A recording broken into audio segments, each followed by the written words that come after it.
Greetings. Welcome to our Bible study. My name is Hendy Matahelemual. As a human being, pain and suffering are the things that we are trying to avoid in life.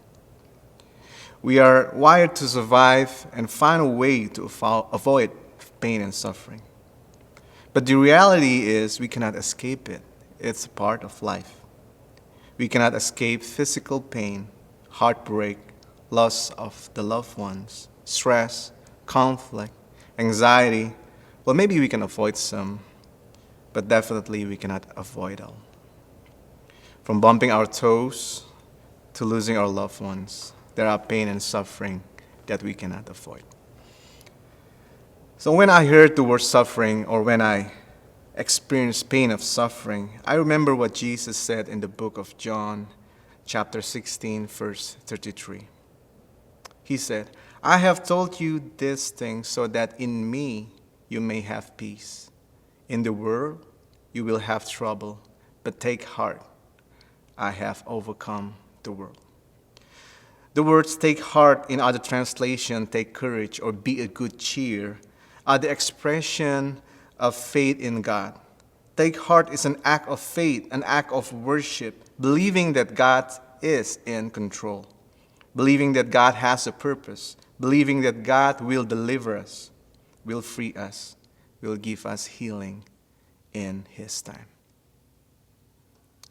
Healing from COVID-19 pandemic, restoration from natural disaster, healing from health, finding help in economic hardship, and find freedom and peace in the midst of any form of injustice. Throughout this month of August, we are going to learn from the Bible, especially from the story of Job, to learn more about suffering and how to respond to it. Job lost his sons and daughters. He lost his wealth, possession, and basically he lost his business. He's lost his living. But what we can learn from Job, his immediate response after he lost it all. We can read in Job chapter 8, verse 20.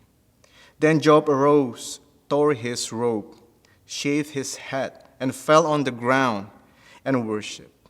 He said, "Naked I came from my mother's womb, and naked shall I return there. The Lord gave, and the Lord has taken away. Blessed be the name of God." Job worshiped God.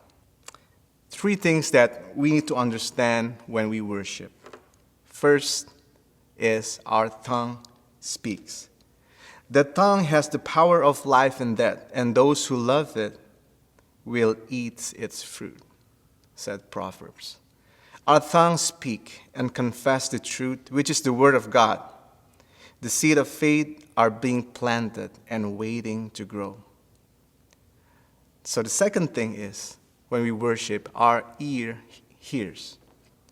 Consequently, faith comes from hearing the message, and the message is heard through the word from Christ.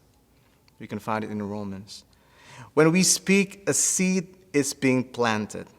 When we hear, a seed is being watered. And the third thing, when we worship, our heart believes. Our faith starts to grow. So when we speak, a seed is being planted. When we hear, a seed is being watered. And then our heart believes. So the seed of faith is start to grow. So it doesn't matter how big or how small our faith is, but it does matter where we put our faith in. To whom we put our faith into. We put our faith in God, in Jesus. And we know that in the midst of our suffering, we will have peace in Him. We are in constant relationship in Him. And nothing can separate God's love. Not even suffering, not even death. That is why, in the midst of our suffering, Job reminds us all that worship is always a good response. It gives us assurance that God who loves us is still in control. Jesus bless us all.